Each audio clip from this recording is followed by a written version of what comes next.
Palette নাইফের কাজ বরাবরই আমার কাছে কিন্তু খুবই নতুন, কারণ এটার কাজ আমার খুবই কম করা হয়েছে, আর কম করা হয়েছে দেখে প্র্যাকটিসও কিন্তু তেমন একটা করা হয়নি।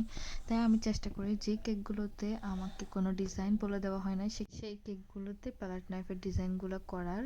আর এই তো প্রথমবার চেষ্টা করছি। আর কিভাবে আমি প্যালেট নাইফের ক্রিমটা নিয়েছি সেটা আপনারা দেখতেই পেয়েছেন। দুই সাইড থেকে কিন্তু আমি ক্রিমটা লাগিয়ে একদম উপরের সাইডটা খুব সুন্দর করে ক্লিন করে নিয়েছিলাম। আর এরপরই আমি হালকা একটু প্রেস করে করে এখানে কেকের উপর প্যালেট নাইফের ওয়ার্কটা করে নিচ্ছি। আর এটা কিন্তু দেখে বুঝে নিতে হবে কিভাবে করছি।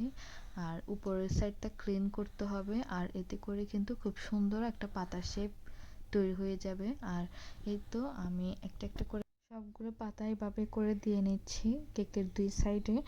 আর এটা কিন্তু অনেক বেশি প্র্যাকটিসের ব্যাপার, যত বেশি প্র্যাকটিস করবেন তত বেশি সুন্দর হবে। আর এই তো সবগুলো পাতা দেওয়া শেষ। কেমন হয়েছে অবশ্যই কমেন্ট করে জানাবেন। আল্লাহ হাফেজ।